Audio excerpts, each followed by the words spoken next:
Assalamualaikum warahmatullahi wabarakatuh, Ibu. Waalaikumsalam. Perkenalkan, Ibu, nama saya Cicania. Saya mahasiswa dari Prodi D3 Kebidanan Universitas Muhammadiyah Banjarmasin. Di sini saya akan melakukan konseling tentang ASI eksklusif. Apa benar ini dengan Ibu Lia? Ya, benar. Baik, Ibu. Apa posisi Ibu sudah nyaman, Bu? Sudah. Baik, Ibu, ya. Kita membutuhkan waktu sekitar 10-15 menit, Bu. Sebelum mulai, kita mengucapkan basmalah. Bismillahirrahmanirrahim. Ibu, ini ada leaflet untuk Ibu baca ya, Bu, ya. Ibu, sejauh mana pengetahuan Ibu tentang ASI eksklusif? Kurang tahu. Oh, baik, Ibu kurang tahu ya. Di sini saya akan menjelaskan, Ibu, ya. Nah, ASI eksklusif adalah pemberian ASI saja kepada bayi tanpa tambahan makanan atau cairan apapun kecuali obat-obatan, vitamin, dan mineral sampai bayi umur 6 bulan. Kemudian ada manfaat dari ASI, Ibu, ya. Yang pertama yaitu sebagai nutrisi untuk bayi, kemudian daya tahan tubuh, dan ketiga meningkatkan kecerdasan, dan empat menjalin ikatan kasih sayang, dan yang kelima penghemat biaya dan obat-obatan serta tenaga dan sarana kesehatan, dan yang keenam menciptakan generasi penerus bangsa yang tangguh dan berkualitas. Lalu, Ibu, ada zat kekebalan dalam ASI. Yang pertama yaitu faktor bifidus yang membantu perkembangan bakteri yang menguntungkan pada usus bayi dan mencegah perkembangan bakteri yang merugikan. Kemudian ada laktoperin yang mengikat zat besi sehingga zat besi tidak dapat digunakan oleh bakteri patogen untuk pertumbuhannya. Lalu yang ketiga sebagai anti alergi, dan yang keempat mengandung virus anti polio, dan yang kelima membantu perkembangan selaput usus pada bayi sebagai perisai untuk menghindari dari zat-zat yang merugikan yang akan masuk ke dalam peredaran darah. Selanjutnya yaitu ada jenis-jenis ASI.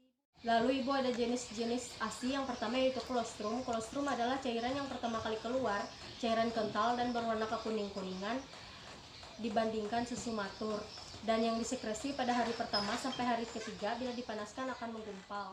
Lalu mengandung ideal yang membersihkan mekonium pada saluran usus bayi, kemudian mempersiapkan saluran pencernaan bagi bayi untuk makanan yang akan datang.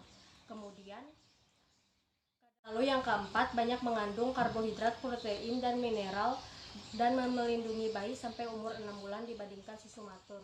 Lalu, Ibu, ada air susu masa peralihan, yaitu peralihan dari kolostrum ke ASI matur yang disekresi pada hari keempat dan ke-10.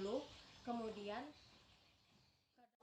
kadar protein makin menurun dan kadar karbohidrat semakin meningkat, dan juga lemak semakin meningkat, lalu volume juga semakin meningkat. Lalu di sini ada Ibu, ada air susu matur yang disekresi pada hari ke-10 dan seterusnya yang relatif konstan, yang berwarna kekuning-kuningan diakibatkan oleh warna dari kasein, riboflavin, dan koretan yang ada di dalamnya, dan bila dipanaskan tidak akan menggumpal.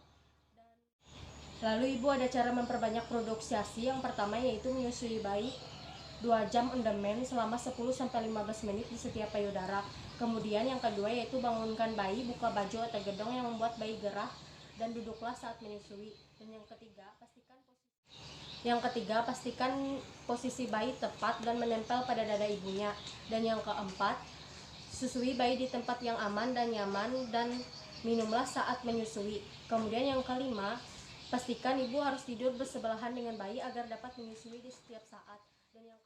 Dan yang keenam, bila Ibu menyusui, Ibu harus minum 2,5-3 liter per hari dan makan makanan yang bergizi. Dan yang ketujuh, Ibu harus istirahat yang cukup ya, Bu, ya, jangan terlalu kelelahan. Ini ada cara penyimpanan ASI. Yang pertama yaitu di udara terbuka, dapat bertahan yaitu sampai 6-8 jam. Kemudian di lemari es 4 derajat Celcius dapat bertahan selama 24 jam, dan di lemari pendingin atau beku 18 derajat Celcius dapat bertahan 6 bulan. Nah, ASI yang sudah didinginkan tidak boleh dipanaskan, Bu, karena zat kekebalannya akan menurun atau kualitasnya akan menurun, Bu. Nah, ASI cukup disimpan di suhu kamar, atau Ibu bisa juga merendam ASI di dalam wadah yang sudah berisi air panas, dan minumkan ASI kepada bayi menggunakan sendok. Lalu di sini ada cara penerapan ASI eksklusif pada ibu bekerja. Yang pertama, selama cuti susui bayi, dan yang kedua bila masa cuti sudah habis, ubah pola minum bayi menggunakan ASI perah, dan yang ketiga sebelum berangkat bekerja ibu harus menyusui bayi, dan yang keempat selama bekerja perah ASI 3-4 jam dan simpan di lemari es. Kemudian hangatkan ASI lalu berikan kepada bayi menggunakan sendok. Baik, Ibu, dari yang saya jelaskan, ada yang ingin Ibu tanyakan, Bu? Tidak ada. Oh baik, tidak ada ya Bu ya, Ibu cukup paham. Nah kesimpulannya yaitu, nah jadi Ibu kesimpulannya yaitu saya menjelaskan pengertian ASI tadi Bu ya dan manfaat, kemudian kekebalan dalam ASI, jenis-jenis ASI, dan cara penyimpanan ASI, cara memperbanyak produksi ASI, kemudian cara penerapan ASI pada Ibu bekerja. Alhamdulillah Ibu konseling kita sudah selesai. Ibu menyusui itu terdapat dalam surah Al-Baqarah ayat 233 yang artinya hendaklah ibu-ibu menyusui anaknya 2 tahun penuh jika ingin menyusui secara sempurna Ibu. Nah Alhamdulillah Ibu ya, konseling kita sudah selesai Ibu. Terima kasih Ibu ya, jika Ibu ingin kunjungan kembali Ibu boleh datang lagi.